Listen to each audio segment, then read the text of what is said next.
What's good, everybody? Welcome back to another episode of Got This in Black. It's your boy Chukwuemeka. Today we're bringing you another special guest to my left, but first to my lefter, the better half of this podcast, Andima. How are you doing today? Hi, everyone. I'm doing well. I cannot complain. I just got back from Nigeria, the motherland. Enjoyment, it was beautiful. Queen. Lagos does not sleep. It does not. Yeah, I think New York don't sleep. Lagos doesn't sleep. Got nothing on Lagos. And then to my left, we have Dayo, also known as the Art Hype. Adedayo, actually. Adedayo. Okay. You see how you gave your full, right? Yes, yeah, that's where we're at. The branding thing. I'm changing that because That's the I used to. energy. So I used Better to say have my a full government. Yes. Yeah. So I used to have a music blog. So that's when I started going by major because I didn't want when I was job hunting these people to find me interviewing all these music artists. They like, all right, this kid's not serious. He wants to be like Big Tigger. He don't want to come work at this accounting firm. So that's why I created that alias major just to separate the two. But now that I'm doing the fashion stuff, I'm like, all right, I could just do my full name because that's where I want to be at the end of the day. Come on now. Adedayo, also known as the Art Hype. Yes, sir. So tell little people what you do because I don't want to just call you a photographer. I feel like you do so much. You're sort of like a slasher. So talk a little bit about all that you do. Yeah. So once again, my name is Adedayo, Dayo Kosoko, aka the Art Hype. I'm a photographer, creative director, art director. And, we talked about this earlier, dot connector. I believe in, having the skill set to do various things, utilizing each of those skill sets in everything you do. So when it comes to connecting people, let's say, once again, you just told me about your previous history in PR. In my mind, I already started moving in the direction of what can I connect you guys to? Mm-hmm. After being on the set of this podcast, I'm already thinking, okay, how can I help in any capacity? Mm-hmm. I truly believe that collaboration is the key to innovation. A lot of people, they have this what's mine is mine mentality, and it's very restrictive. So I've come to realize in this old age that, we really have to get together like most cultures do. Look how much talent we have in this room, man. We're all Nigerians. Be it from directly from the motherland or first generation, we have our connection to home, and it's really powerful. But I'm a creative. Early in the game, they said, don't just say you're creative. You're nobody can really specifically, know what you're doing. It's like just floating out there. Oh, I create. But nowadays, I'm like, it's getting better to have that energy. Yeah. If you can be in a room and be at a table, at these various tables and contribute, why not allow that to be, your defining moment or defining word as well? Gotcha. So, Yeah, no, that's real. Yeah. Gotta be flexible. So before we get into it, let's talk about what we have on. So we start with Andima. Tell us a little bit about the fit. All right, the fit. So this is the Dapper Dan collab with Gap. You see, it doesn't say Gap, it says Dap. Dap. This is from the first drop that he did. Well, actually, technically, it's like the first release. Round 2 of the first release. Yep. Round 2 of the first release.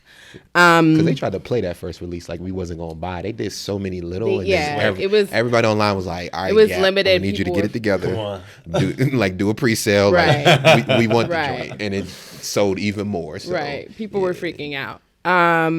That's pretty much like as far as black-owned brands is what I got. Actually, I have this one. This bracelet is from. I went to Colombia. I went to Cartagena, and this bracelet was blessed.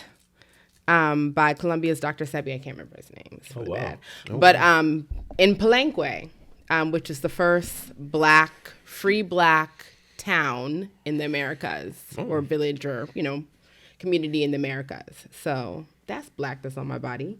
And then I got to shout out these Nike Gore-Tex like weatherproof sneakers that my homeboy helped me pick out. I like them joints. Shout out to your I get homeboy. lots of compliments on it, so I'm saying it here that he made a good choice. Can I see it? Stick I that can't joint up. really. Woo. Sheesh. All right, y'all. Sheesh. Man. Flexing my yoga over there because that was a lot. But that's what I got on. Yeah. Fun fact: Andima is fluent in Spanish. So I am. Wow. yes. I am. A Nigerian that knows Spanish. That's like Nima's a beast in Spanish. So she was doing a lot of the politicking for my birthday when we went to Tulum. I was. just out here. I was cussing folks out in Spanish, left and right. Negotiating the this cab Uber price prices. is too much. The taxi Nice is too try. much. Nice try. All right, hold on. Let's pause real quick. Yeah. It's going red. Get that audio right. Get it right. Get it tight. Audio All right, right. cool. Okay, so Dayo, tell me a little bit about what you got on. Cool. So you know what? Even though people, Nike is a brand that's ran, by a white man. It was founded by a white man. I consider it black ran. You know what I mean? I don't think Nike gets to where they are without the influences of African Americans and Africans around the world. So Big facts. shout out to one of my favorite clients. Not only my favorite brands, but I got on some shattered backboards, Air Jordan 1s. Air Jordan 1s is my, one of my favorite silhouettes. Shout out to you too, brother. You know the vibes. I see you. But I was feeling the orange, and I was telling friends here that I've been wearing a lot more black lately. Shout out to my boy Jason Reynolds, an amazing author who wears nothing but black these days. And I was just like, yeah, bro, there's something about this the simplicity of style. And shout out to the podcast. Do you have it? You know what I mean? Do you have it in black? Got some black. So for me, it's more so thinking less about what I'm wearing, but still wearing things that are efficient, comfortable for what I do with my work and things of that nature. Pants are also Nike. But they're not like Nike sweats. They're like they're Nike chill joints. Yeah, like a nylon. I do got to shout out this shirt. This blank is a work of art. Shout out to a local designer, Jay Spinks. Oh, Jay, I've heard of him. You know Jay. Yeah, I've heard of Jay. You can just make it whatever you want. This is part of the 12 collection. So this blank is a work of art. And for me, this hype is a work of art. So All right. yeah, That's what's up. Respect. All right. Respect. So first, the name, the art hype. How did that come? Because I feel like it is, because I know you. It gives a good description about you and your brand. So kind of talk about how you came to that. Yeah. So early in the game, this is 2005, 2004. Well, let's go back a little bit, guys. Let's go back. In high school, I used to take disposable cameras when I was working at CVS, and I would just take pictures around my high school, print doubles, doing it all for free, giving the extra one to somebody. This is all predates social media, and things of that nature. Right. I graduated high school in 2001. Shout out to my 40th year this year. But in that space, it really gave me the idea of how gratifying, giving somebody an image of themselves, a timestamp, a memory, how gratifying that was for people. Right. And it really helped push that narrative of create and capture these memories. My father, I want to say was, but he is a photographer. Okay. He is a photographer. And one thing for me, that's not his full-time thing. He's his PhD is in international relations. It was his hobby. Right. But being able to see yourself growing up, with your siblings, different moments in your life, that was very impactful for me. Fast forward, my first camera was a Nikon. I shot with that, and I did a photo shoot with a now really big famous model, Nemoy Gurmath, when I was in college. And it was that energy during that shoot where I was like, I'm naturally an exciting, engaging, more so free. I don't like to define. I'm just myself. I feel like no matter what your self is, be that self. Right, exactly. And it was a point in high school where I decided to really, truly be myself. And that's good. If that was hype, if that was bringing energy in a space where everybody's dry and maybe they're not happy, why should I now dim your light? Dim your light. I'll never dim your light. Yeah. So that's where the hype came from. The art came from a really close friend of mine when I was in college. She used to do graphic design. That's why I'm so intrigued by the beautiful paintings and portraits I've seen in this house already. And we used to sell her work. Okay. And I was the art dealer behind her work. Wow. So at that moment, she was the art and I was the hype. Right. She ended up going on to work with Nike, do big projects and big branding ideas. And it was at that point she said, Dayo, the art hype, people are calling you the art hype. Right. Like, embrace the photography that you're already doing, casually, and make something from it. And the rest was history. Okay. And that's where that. Where'd you go undergrad? I went to Creighton University. Shout out to the Blue Jays. Okay. It's in Omaha, Nebraska. I could tell you, it's like, where is that? Like, I know. I was just like, what is that? I know that school because of college basketball. They always do. They always tend a mid major that tends to make a tournament. It's not a team you want to see in the first round because if you on your off day, they're gonna take you. They're gonna take you. Yeah. Historically, they made the Elite Eight this year. Furthest we've ever been. Okay. So really great schools. One of the best schools in the Midwest, and it was a culture shock growing up. I mean, leaving the DMV, y'all know the vibes. To go into the Midwest, was a big culture shock. Yeah, I hear Omaha, I just think of Peyton Manning. Omaha.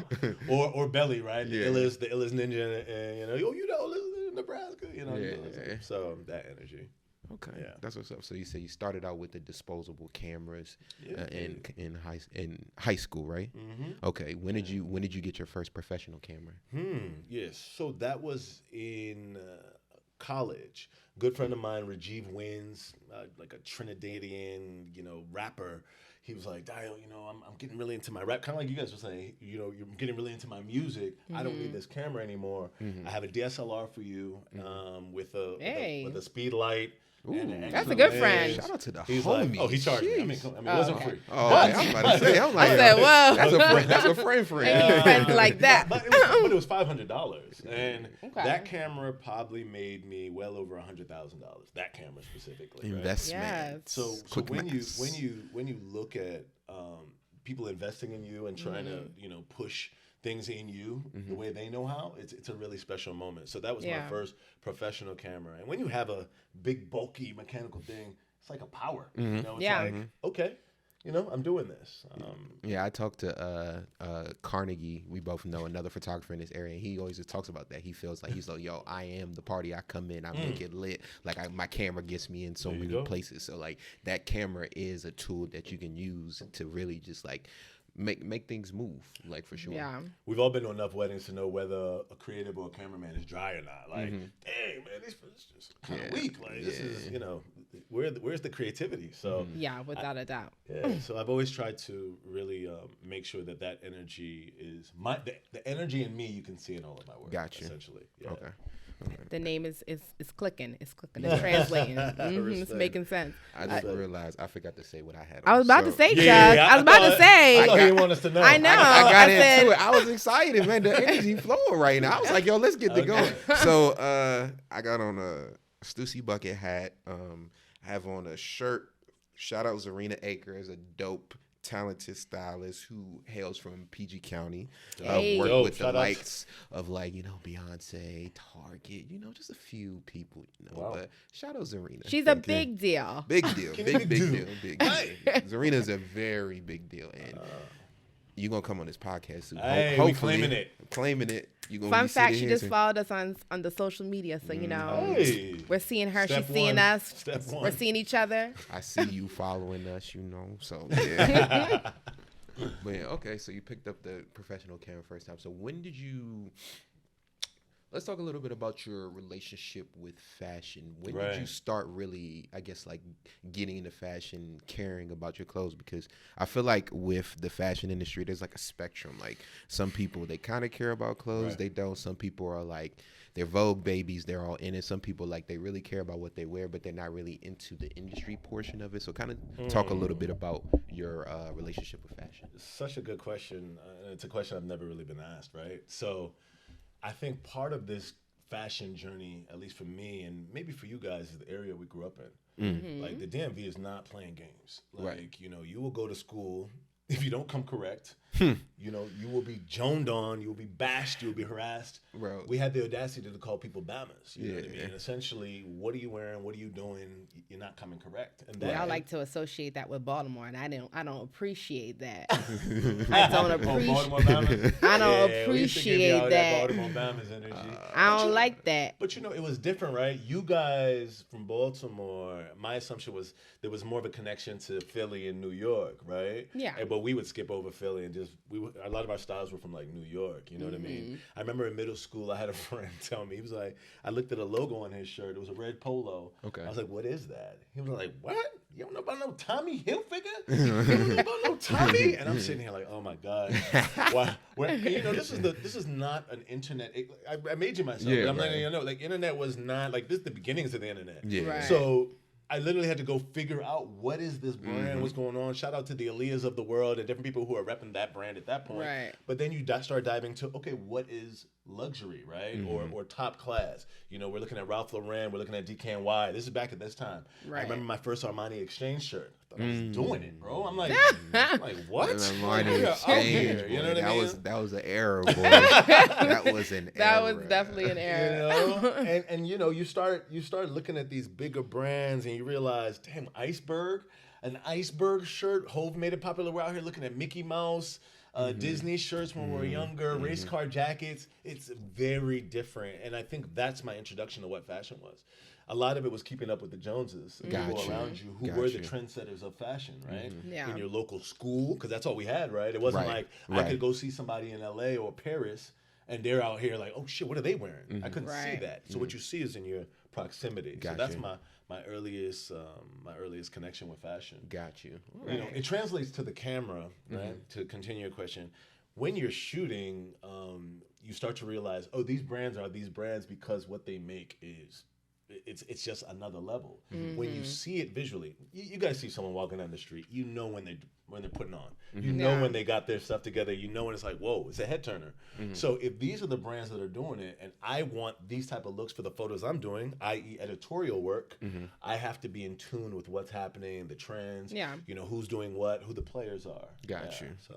Wow. Okay. That makes sense. PG County boy. Come on, 7:30 in the morning, you get cooked. Boy. Yo, first thing you come to school, you try and get the cookies early in the morning. Somebody's like, yo, bruh. One thing I definitely wanted to talk about, which I think you do well, is building community. My man. So I seen you create spaces. You started the shooting with shooters. You now have the Dojo Studios where you do open mic nights. You just host different stuff, things like that. So and I think that's very critical in fashion is community, especially here. I think DC, Maryland, Virginia, because our art scene is not at the level of LA, not at the level of New York, not even at the level of Atlanta, especially with fashion. Fashion, this is probably like a D&E market or something like that. Like, I don't even know. Like, we're not on that scene yet. Like, we have people, like we have the Hanifas, we have the museums, we have like Bishmi Cromartie, we have like a few brands, but it's not like, it's nowhere near the level of New York and LA, and we can kind of get there. So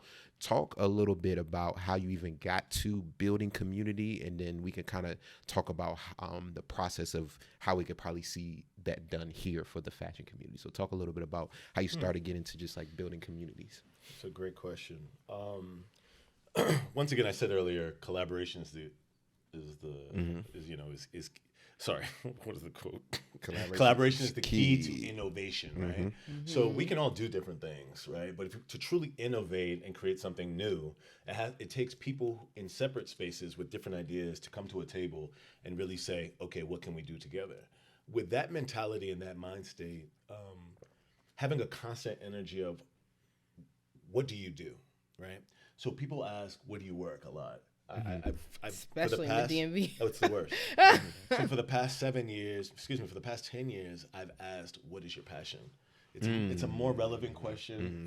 It serves me in connecting with you more, right?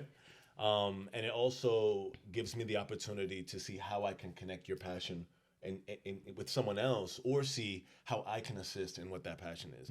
Now, okay, Dio, why do you want to help, right? Like, why do you want to build this community? Why do you want to do that? I want to truly see the DMV become one of these places that you mentioned, right? I left to go to school for 8 years, and I could have easily went. My photography career was doing pretty good in Nebraska. Actually, that's where it started, right? So I always give love to Nebraska and Omaha, but I could have easily went to LA. I had been there enough times, worked there enough times. I could have easily went to New York or Atlanta. I wanted to come back home, not only because I was looking for a wife, but but I realized there's work to be done in the space that raised me. I remember being very interested in the arts early on. This is why I asked you, Adina, earlier. I was like, your parents poured into you when it came to your art. I didn't receive that same energy. I come from a family of physicians, and it was always school, work. Just do your books. Do your books, get Facial your master's, books, get PhD. please. You know, thank God I got my master's degree and my MBA, but I never got to really pursue those artistic passions. They were put on the side and were made hobbies. Right.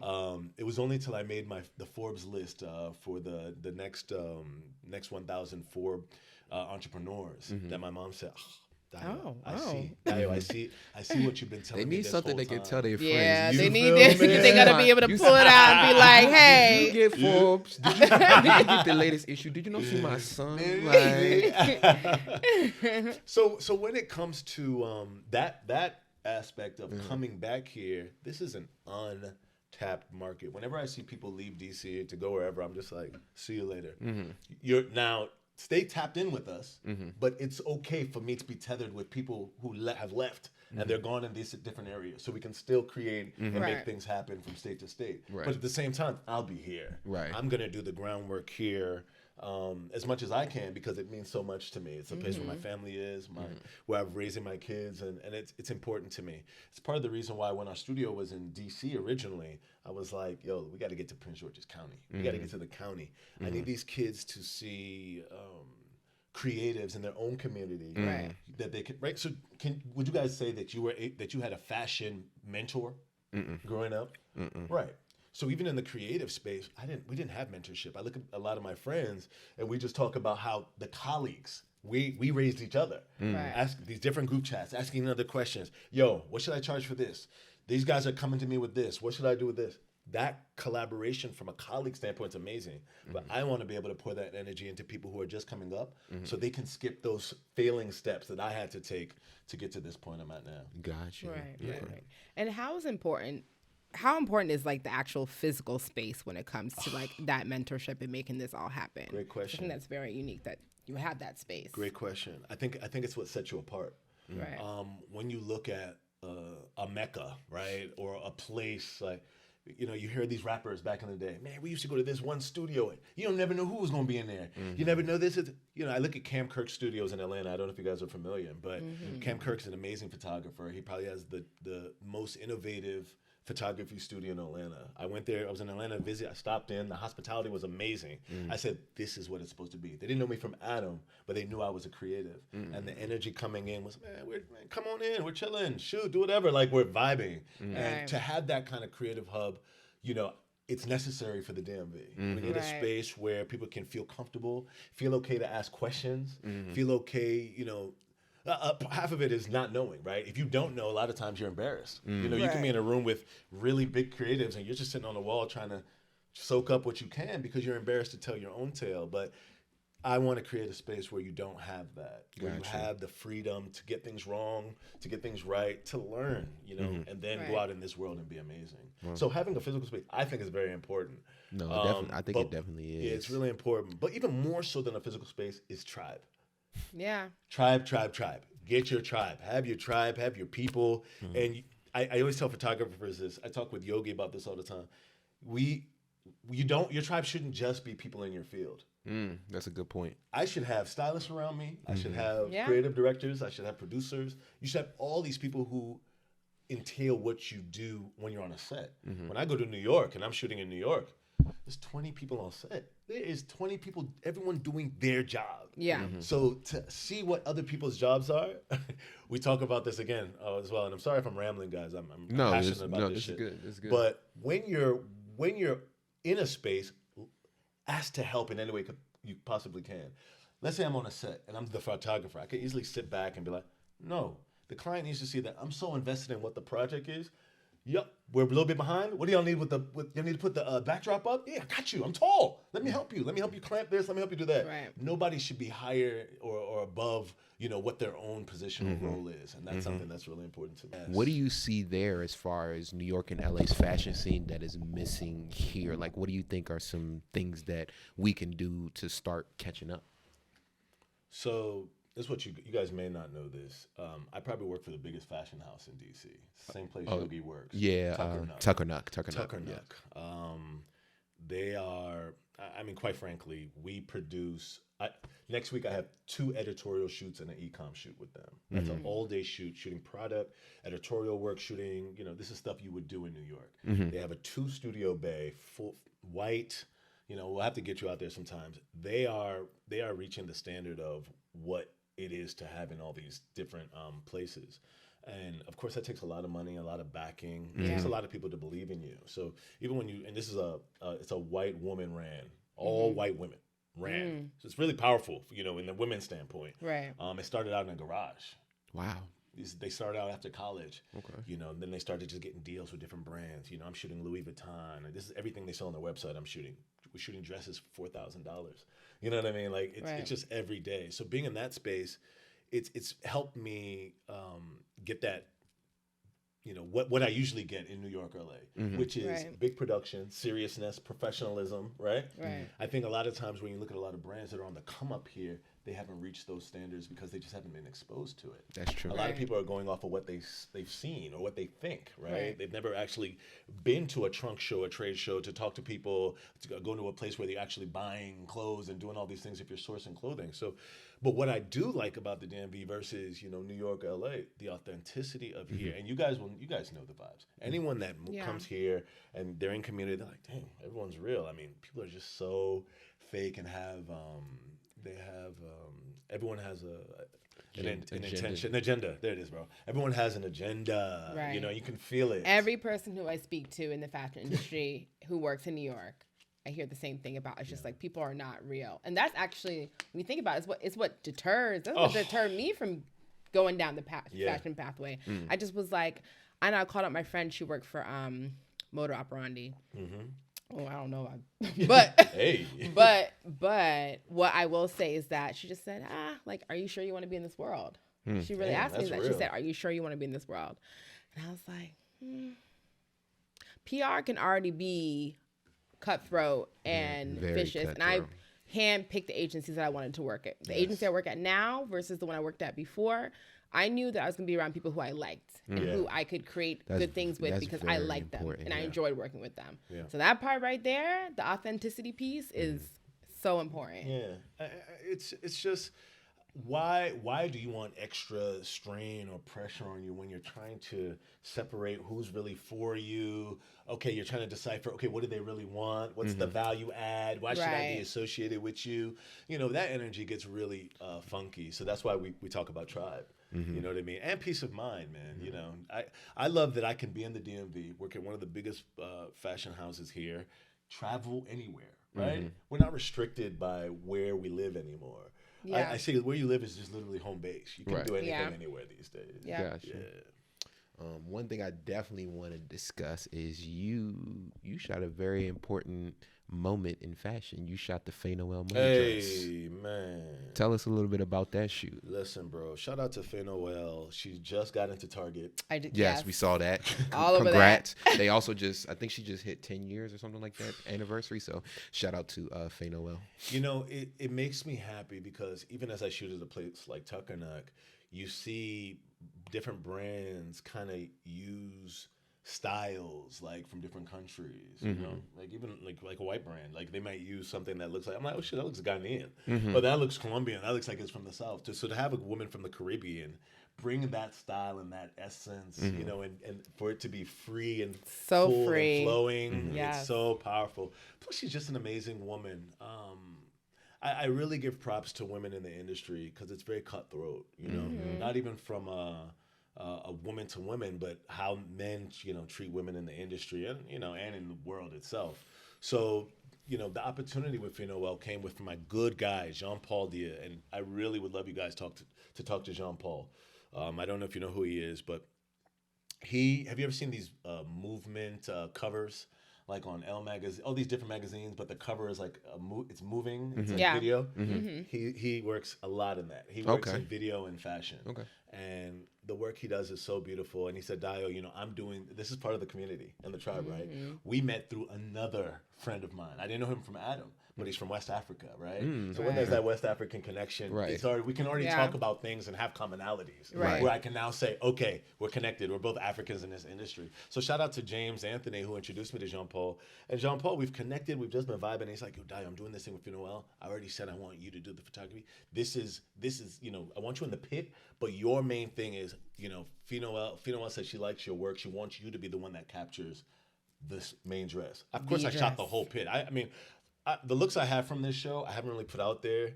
I'm very, and this is one thing too, guys. I don't rush my art anymore, right? Everyone's really about this microwave. Put your stuff out there. Oh, you just shot that. Put it out there. I have stuff that people may never see. I have stuff that I will use for portfolios, and they'll never see because I'm using it for the next gig. But at the same time, she saw something that made her feel. And it's really powerful, man. I got BTS of the dress being made. Wow. You know what I mean? I'm behind the scenes with, and one thing about her, she used, I think about 90% of her models were Black women. You know what I mean? That's good. And that's just, it's special to see us thriving in the fashion world. Yeah. I'm looking at my East African sisters, 6'4", 6'3", beautiful, just getting ready behind the scenes. And I'm just like, I hope everyone's appreciating what's happening right now. Right. So, with that dress, it's one of the most impactful fashion shoots I've done, and I've shot for Hugo Boss, Fashion Week, Ralph Lauren.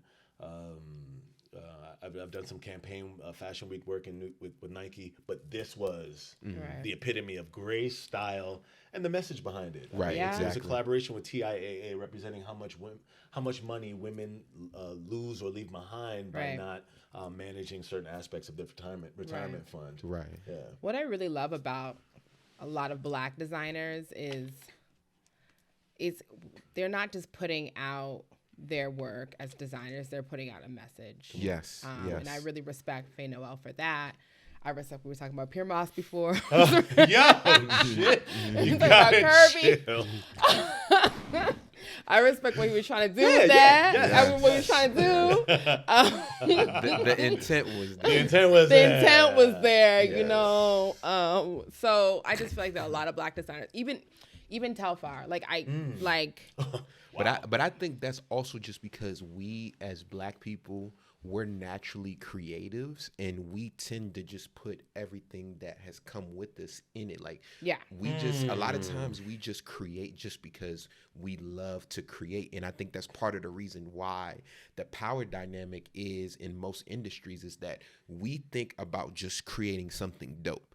Other communities are trying to sell. So that's why you naturally see a lot of Black people when they create, there is always a message, just because something inspired me to make this dress. Yeah. So the message has to come through, versus there are people who are just trying to create just to sell. So that's why a lot of them, they have the businesses and stuff, and we're trying to get to that point now. It's like, we can't just think like, yo, I'm going to create this. It's like, all right, I want to create this, but also build something to monetize this so that I can continue to control it. Because when they are doing the controlling, they are skewing a lot of some of the messages that we're trying to portray. But basically, like, us as Black people, we create just to create, and there tends to always just be a message, because when you're creating just to create, something has to grab you, like something has to inspire you, something has to burn like up in you to be yo, it's a great point. It's a great point.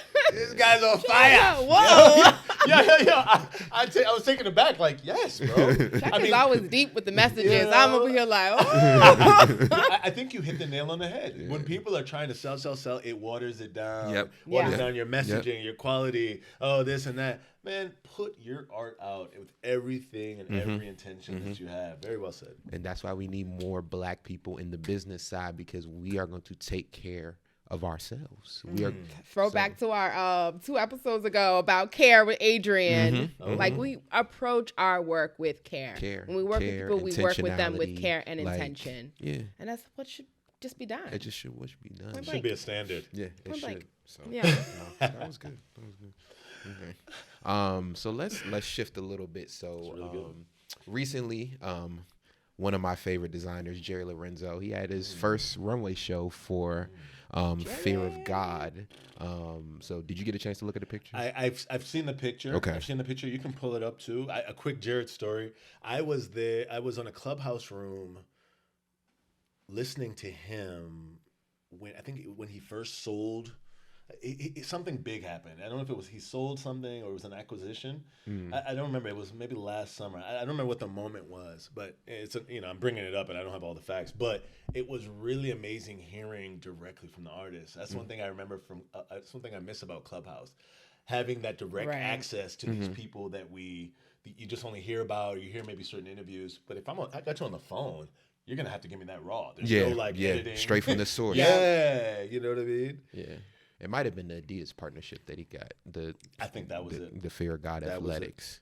So, first of all, this like his attention to detail is just like he could just take the most like simple product like a white t-shirt and just like put so much in it, from the draping to the cut to the feel. Like you could tell how much he cares about the clothes and how much he puts in it, and you could tell that he really has a conviction about what he wants and sees in the market, and a lot of that is driven about what he does on a day-to-day. Being a man his age in LA that does a lot of stuff, he needs to wear stuff that's going to be transitional and can work in different things. So like I loved it. I love the colors. I love the cut of a lot of stuff.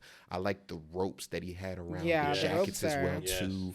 The color palette was like some of the accessories, the bags was given, like this was well done. And then where he shot, like the setting of the fashion show, like that big light in the middle, it was just so clean, so elevated, like it screamed just like As someone who really likes to wear appreciate it. like loud colors, and I'm like, I told someone, I was like, oh yeah, like my style is very muted, and someone was like, what?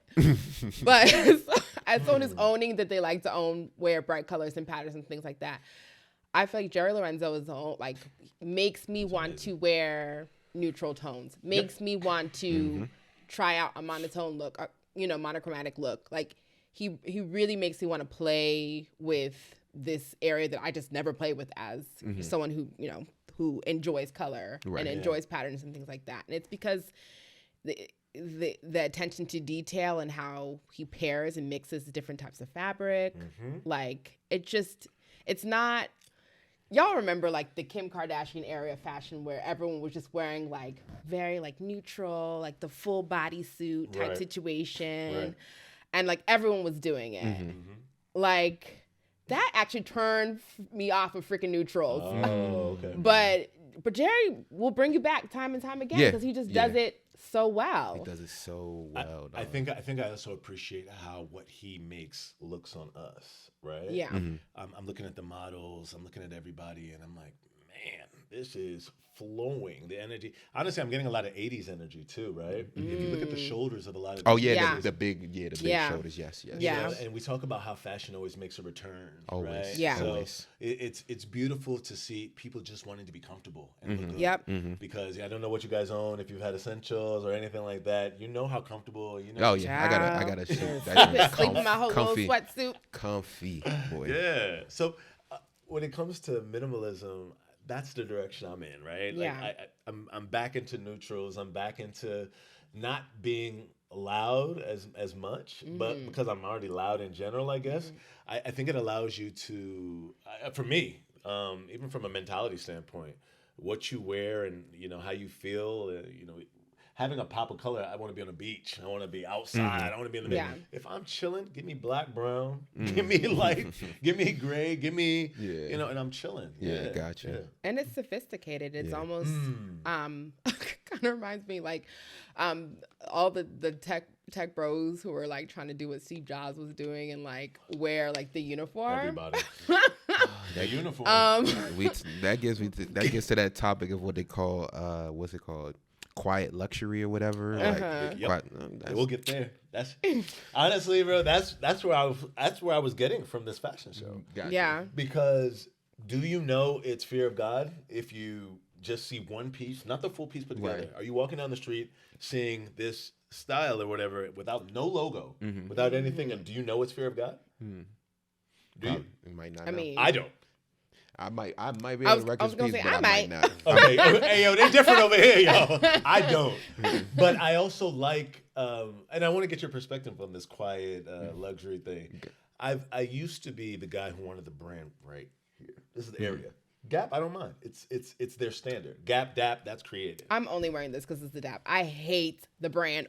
I do not want you to know I'm wearing a freaking brand. It's So never that's where been my you are thing. with it. Got you. That's where I am with it too. Unless you give, I mean, but like I told you about the Gap Black Circus collaboration, I appreciate that because, Brooklyn Circus. Brooklyn Circus is giving that black energy to Gap. Here you are. Here's a Black Panther. Yeah. Student power. Like there's messaging, there's power behind Yeah. it. And I don't mind waving that flag. I feel like when you're wearing something, you're waving their flag. Yeah. This is Zara. If it had Zara like written here, I wouldn't buy it. Yeah. If it had Yeah. Zara anywhere on it, I wouldn't buy it. You know what I mean? Yeah. So I think for me, I think that if it's a black-owned brand, I do want you to see the brand. If it's a black-owned brand. I want to create a That's a great conversation. point. I want to put you on Yeah. to Okay. what I'm having. respect I that. want to have more people buy because at the end of the day, my goal is to hopefully eventually we get to the point where we're treating the black-owned brands like we treat the European-owned brands, from the rap music to just us valuing the product as well. That's where I want to get. But the whole quiet luxury thing seems more like a different community, like the white community. Like, oh, I don't want to be loud. Like, I want to wear like my my Mark Zuckerberg gray T-shirt that costs like $500. Like, I can't stand those memes that's like, oh, look at Mark Zuckerberg. He has a T-shirt and jeans on, and he's a billionaire. But this black person got loud, and I'm like, do you know how much that T-shirt costs? Like, that's not a Target T-shirt. That's not a T-shirt that he got from Costco. Yeah. That T-shirt probably costs $400, even though it's a plain gray tee. Yeah. Steve Jobs, those black turtlenecks was created by Issey Miyake. Like, those aren't cheap. So it's like, it's a very toned down style, but that's not a cheap outfit. You're making it seem like just because this person decides to wear a large amount of jewelry that, oh, now you have to look a certain way when you have money and stuff like that. As long as you're smart with your jewelry, because like you can buy gold, it can melt down, you can turn it into anything else, you be good. So as long as you're smart with your jewelry and it appraises with value, there's no issue with buying jewelry. Now if you're buying a bunch of stuff that depreciates, that's where you're slacking on your pigment. But I think quiet luxury, because of the flow, I'm like, but if it's a black brand, like I want to see it. But like again, I can respect that. if I get some Fear God and it don't got a logo, it's not like I'm not gonna buy it. But the whole quiet luxury, it just kind of feels like it's. I feel like there's some classism and racism undertones, and that's why I'm just like, I'm good off of that. You know what? So. I don't like it. I'm gonna give 2 examples. One, when a white person does it. So I'm thinking about, y'all know I love reality TV. So I'm thinking about, Real Housewives of Beverly Hills and what's her name, Dorrit or whatever her name is, who literally she'll wear like a full like Fendi, like top bottom everything, all Fendi'd out. Like logos. And people don't say anything because she's a very stylish person. I feel like there are a bunch of black people who are very stylish and who will still wear the same thing, Fendi down. And y'all have something to say. And I don't like that. That. And the second thing I don't like about it is that it's also a cultural thing. Like when you think, I just came from a wedding. The bride had five dresses. And when I tell you the level of detail and attention that went into the embroidering, the beading, the jewelry, like she had necklaces just hanging, like stacked on top of each other. And it's beautiful. And it's a cultural thing. And for someone to say that it's cheap or that it looks tacky, that really rubs me the wrong way. Yeah. I saw an amazing meme on Instagram the other day that compared how a lot of these brands with the monochrome, right? I mean, with the, the continuous Fendi, the continuous Louis, they literally had a side-by-side comparison with Ankara in Africa. And, think about it. Yeah, no, that makes traditional. Bruh, Prince, that's what we do. We've been doing bruh. this for a like, long yes, time. Yes. Right. You know what I mean? Seeing is believing, and seeing leads to replication. But also props to you're wearing a DAP shirt. Shout out to Dapper Dan. For sure. It Logo okay media. to be Yes. to be logoed Yes. out. Yeah. And now, when they didn't let him in, he said, "I'm going to do it this way by taking y'all designs." And now they took his designs and incorporated into their style. Yeah. So it's a constant whirlwind of of feeling behind this. But I love what both of you said. Yeah. And I'm really impressed with this. If it's black, I want you to see. I Yeah, want to be able to tell you about it. Yeah. I want you to. Like, I want us to have a because we need conversation. more exposure. Like, we just don't have it when it comes to like black brands. I be seeing some recognition. brands and I'm like, bro, t-shirt is dope. It's just everybody's not seeing it. The hoodie's dope. Everybody's not seeing it. So why wouldn't I want to wear it and have people ask me, "Oh, what is that?" Here's the. Well, I be wearing stuff like my Madame Futur. I have a Madame Futur, the jacket that I wore, the jean jacket, the Black Panther joint. Everywhere I go, I get a compliment about that. And every time I'm like, here's the Instagram, here's this website, go buy one. Because it's like, bro, go. Like, you can get one too. Yeah, like go get it. Like, go support a Black brand. Like, it's dope. Shout out to Madame Futur. It's a dope brand out of the Bay Area, LA. And I saw it because Kariga had it on. Come on. So it's like, yeah. And that brother, first of all, shout out to Kariga. Yes. And then I know that I need one too. Yeah. I've been like trying to get one too. It's just too dope and it's too amazing. Gotta give quick props to another Black owned. We talk about when you wear something and people always have a conversation about it. There's a brand, Love DC Go-Go, who's actually our neighbors at the dojo. Shout out to Montu. But the design is Love DC Go-Go. I have a jean jacket, I got a hoodie, but whenever I wear my jean jacket and I go out of town, the energy is crazy. DC, go. Because, you're walking billboard representing something. You know what I mean? Yeah. And it makes people want to buy it. Exactly. I do the same thing. Oh, let me put you on. Boom. Yeah. So, that's what influencing is. Yep. That's what influencing is. If you see it on me, you can own it too. If you like what I'm doing, here you go. Right. Yeah, exactly. So, and Demon, what you watching on TV? Yeah. What we watching this week? I've been getting into, one, I'm really behind, so don't judge me. But I've been really getting into like the BMFs of the world, the Snowfalls of the world. And so I kind of give a little bit of background. Like first, one of my favorite shows, hands down, is The Wire. Okay. Yes. Top A little bit of foreshadowing here, but Top I have a five. very close connection to The Wire in many ways. Like I took a class in college where I wrote a long ass paper about The Wire. Okay. My family's from Baltimore. Okay. I have family who have worked on the show. The Wire, yes. Top five. And so Used to be in the trap a little bit. used to be in these streets a little bit. I have a close connection I have a very with The close Wire. Like- But she's like being very coy. I'm like, whoa. you're good. You're good. I'm messing with you. No, that's funny.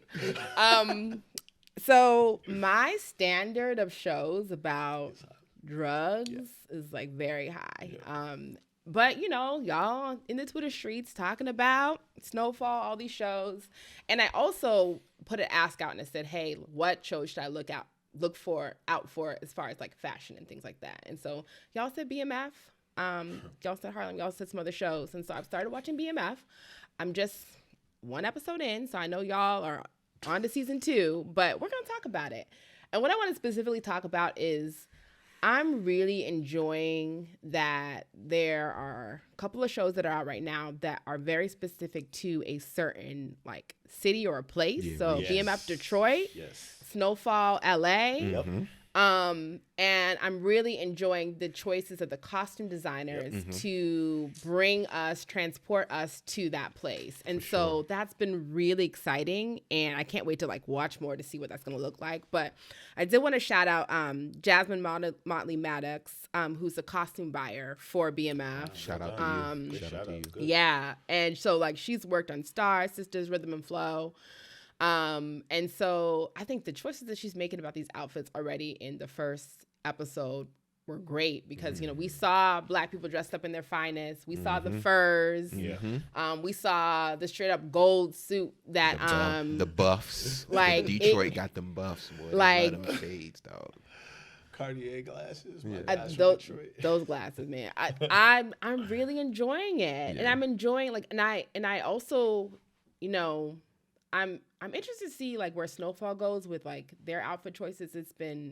It's like too early for me to like understand like what direction they're gonna go in. Like I'm wondering like what's gonna be like really LA to see on people's bodies.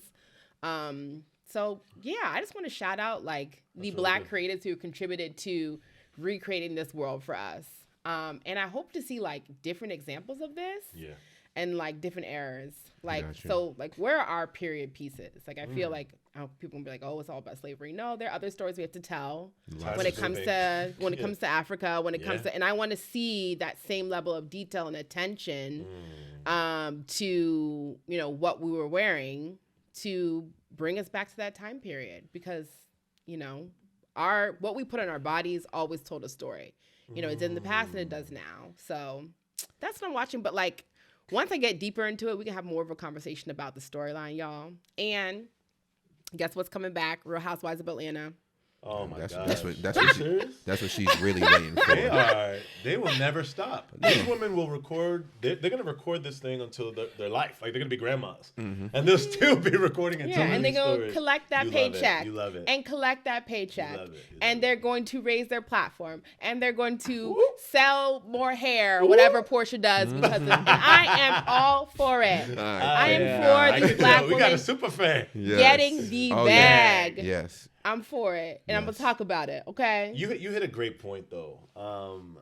You talked about how these stories transport us to a different place in time, but we have to love and appreciate these designers and these stylists and these costume designers that are really making it as authentic as possible. Yeah. You talked about how there's more stories in Africa, right?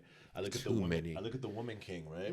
One thing I really appreciate about the Woman King, I don't know if you guys have seen it yet. I've seen it. If not, please watch the Woman King. Yes. Please. Phenomenal. It got snubbed. We still have a long way to go. If it was a slave movie, maybe we should have won. But the fact this is a movie about taking place in Africa, about Africans that wasn't fully, it just showed a deeper level of what life was like in that certain time period. You have me thinking about, I want to see more movies about the 60s in Nigeria. I do.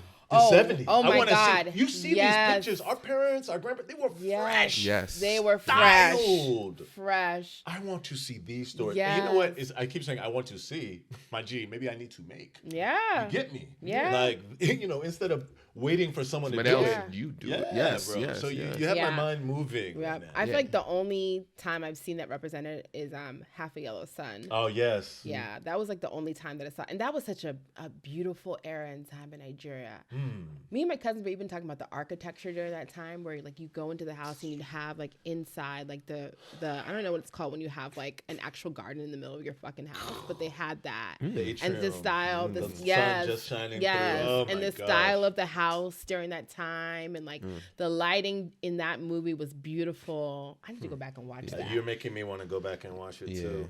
It's funny because that flashed me back to, I remember I seen a random clip on Instagram, and it was in Nigeria, in Kaduna, they was breakdancing, and it was like the 1950s. So I was like, yeah, those stories definitely need to be told, because then you could start seeing more of the parallels to African American culture and African culture. Like you're definitely going to see a lot of the parallels, because it's like, brother, the spirit, the energy is there. You guys are taking me down these different roads of memories. Shout out to my good friend Mayowa, who passed in 2020, but an amazing creative. And one thing he always wanted to do was go tell some of the stories of these festivals, these traditional festivals that we have in Nigeria with the Ayo spirits, all these dancing spirits, all these different things that I was not given the opportunity to experience. I've never been to, I've never been around. And so it's something I want to really tackle and take on. So you guys really have my mind moving and reminding me that I owe a responsibility to people who have entrusted me with their own stories and things that they want to do.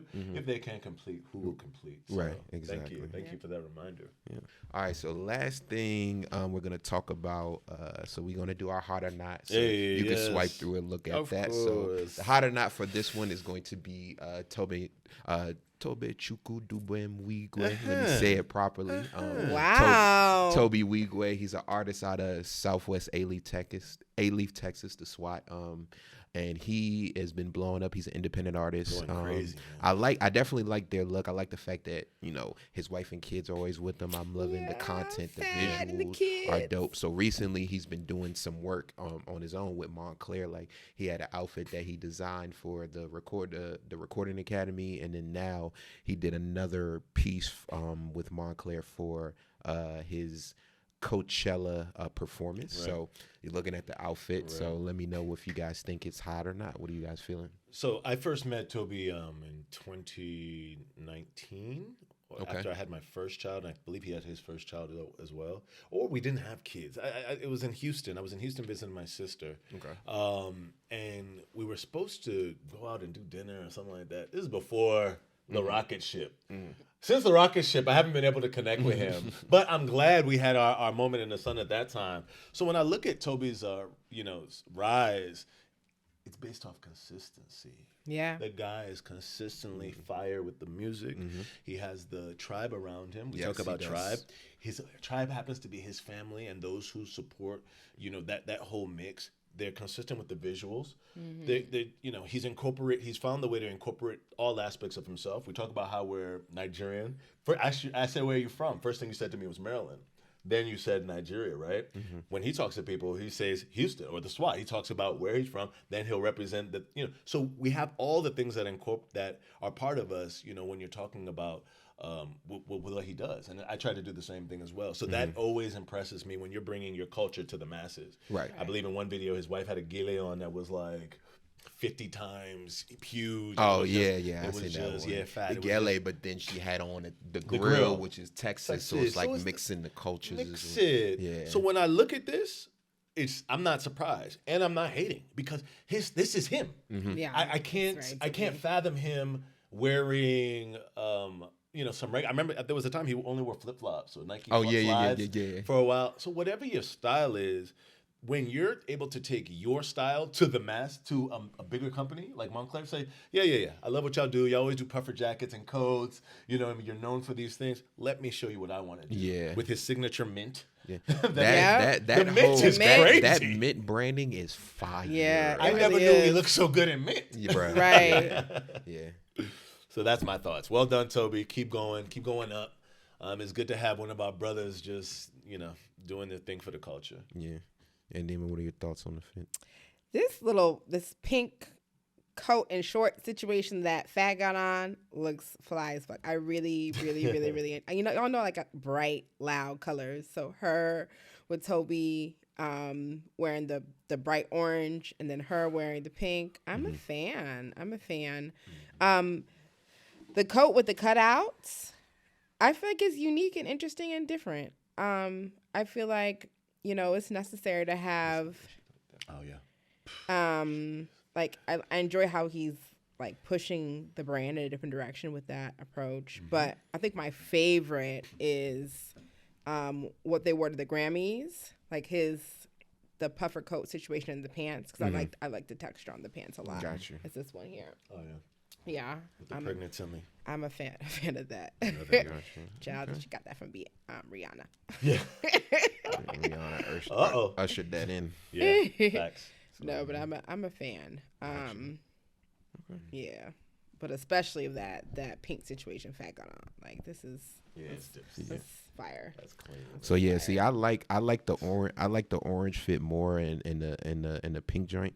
I'm not a big fan of this Coachella joint, the cutouts, but I get why he did it because it was like he said it's like almost like summer fall kind of thing with the cutouts. Because you can breathe in it as well too. So it's like I get it, but I didn't like the end result of it. But I do like a lot of the stuff he wears, though. A lot of the mint outfits that he puts together, I dig them. So this is just one time I was like, I don't feel it. But like the other Montclair looks, I think I those feel are like better. Jack don't like the avant-garde looks. Yeah, Not yeah, just like yeah. if it's not like wearable, like if it like it's not applicable to like everyday life. I think I've it. realized that I'm more of the fashion portion that is actually like usable. Like I'm not too much into ready like, to wear, the one-off, ready to wear piece, statement piece. Oh, you want the? Oh, I could wear this. Yeah, I need to be, but I'm not ready. But not only ready to wear, I like couture stuff as well too. But if it feels like it's like all right. If I see it, I'm like, yo, I just think who's gonna wear that? Who's wearing? You're not going for the stoplight. So it's like sometimes I have to like Piermont spot.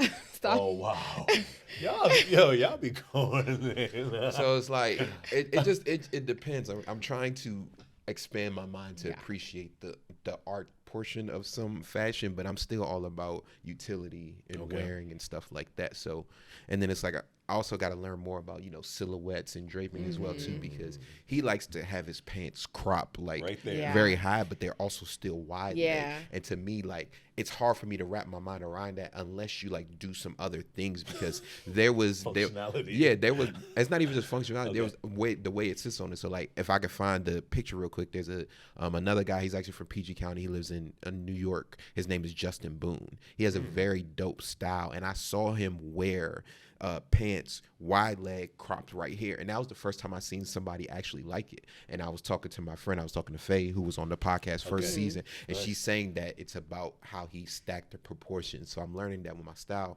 there's still some more to grow. So it's like, I think with him, I think like the cutoff didn't sit well with me just because of maybe if he added some other pieces, because if I show you the other picture, the wideness of the pants and the crop is almost the same, but I just feel like the outfit's put together, and I think maybe it's the draping and the silhouette and stuff like that. So yeah. I did a lot of talking. I'm sorry.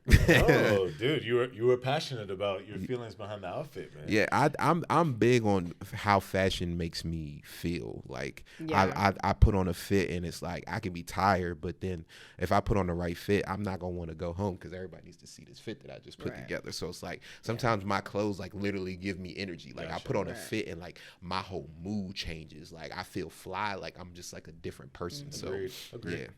I think I'm impressed by people who can pick a silhouette or pick a branding element and like interweave it. Like, cause I'm just like, wow, that's a lot of commitment to like that and consistency in that one look. And I'm all over the place with like my style and my things that I love to put on my body. I just like, it will never be consistent. It's just not who I am. And so when people are able to do that, I think I'm impressed by it, cause it's just so foreign to me. So like, I love how like I like the mint green. I like that he chose this silhouette and he's consistent with it, and it is Toby. Like it's no other. It's him. It's definitely him. was just for him. And so I really like that. Do we have a retail price for that? Is there a? No, I don't. I think that's a 1-for-1. Okay, because I'm always curious, right? Like, what do you guys think? Should you have to spend a lot of money to be fashionable?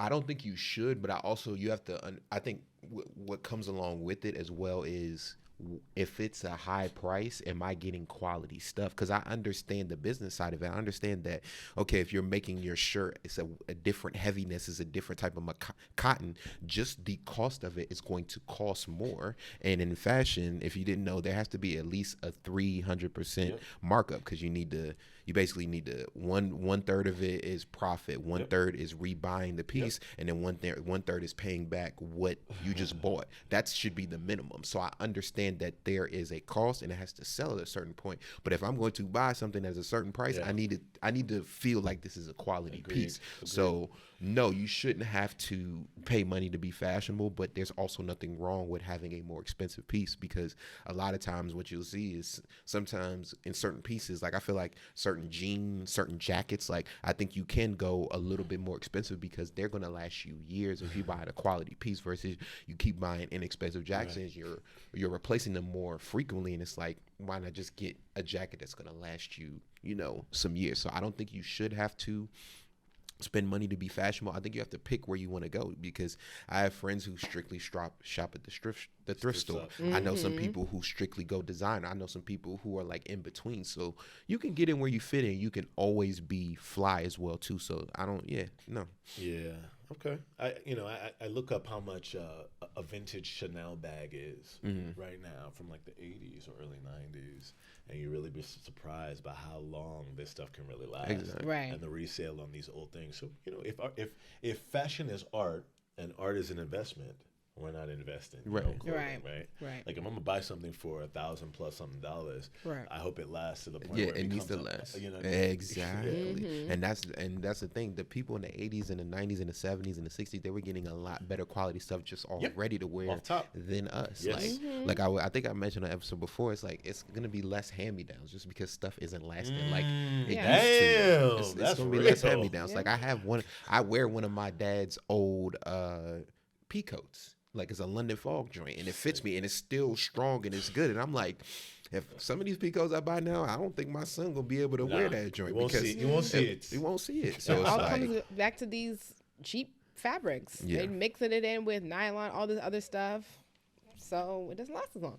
this is actually a video of the outfit that I was talking about with the wide leg pants. Oh my goodness. So it's like how he put it together for me. It just like this is the guy? Yeah, Justin Boone. It looks good. Yeah. So You it's know, like Baltimore was actually known for doing that. We called them capri pants. oh yeah. Back in the day, I remember when I met some Baltimore guys from Baltimore. yeah. They had the jeans that would go right here. Yeah. And I'm like, oh, they're not high waters. Oh shit, they were made like that. I Yeah. remember the first time seeing it because we used to just do below the knees, but their joints was out here. Right. Yeah, fashion comes back. I remember yeah. that. Fashion comes remember back. that. Of course you do. All right, but thank you for coming on the podcast. Guys. We Yeah. definitely appreciate it. It was a great conversation. It was. Very insightful. Yeah. You gave a lot of good gems, and let the people know where they can find you. So first of all, guys, this has been an amazing experience. Please tap in with this brother and this sister. You know what they got. What they're doing is for the culture. It's a blend of ideation, creativity, tips, tricks. Almost showing you what the inner workings of this fashion world is like. And I don't think I've seen it or heard another podcast like this in the DMV, at least, you know, at this level or this capacity. So kudos to you guys. You know what I mean? Appreciate you. First and foremost, and thank you for having me. For myself, once again, Adedayo Kosoko, the art hype on all platforms. Really just got a lot of great, amazing things I'm cooking up. And I just want to have relationships with people so that when it's time to be at the table, I've already spread my arms and there's room for everybody to Gotcha. eat. So that's the mentality we have, you know. Don't just get to the table and start chopping, you know, get to the table and make some room. Yeah, so no. that's that collaboration energy. yeah. So yeah, please tap in. So the art hype on all platforms. Yeah. He also has a Studio, the PG dojo. Gun, the dojo. So The dojo. they do open mic nights. I think what is it? Tuesdays. Once a month. So yeah. tap into that as well. He's been So, rocking in the back. I Yeah, seen yeah, it. you know, try to Jukes. keep my ears to the street a little bit, you know. So We gonna get sis out there. I know, she don't I come know. out. She seems like she don't come out, but we gonna get her outside. Yeah, I get gotta it. make it to PG. Yeah. come to the county, girl. Yeah, you know You're how it welcome. goes. You're welcome. You're welcome. But no, we appreciate you. Thank you guys Thank y'all. for tuning in. Make sure you follow us on all platforms. Got This in Black. Subscribe we're on YouTube, we're on Spotify, we're on Apple Music, we're on Google Podcasts. So yeah, follow us on TikTok, Instagram, Twitter. I'll be tweeting sometimes. So yeah, that's it. Thank you for coming back again. We appreciate you guys. My guy. Peace out. Peace.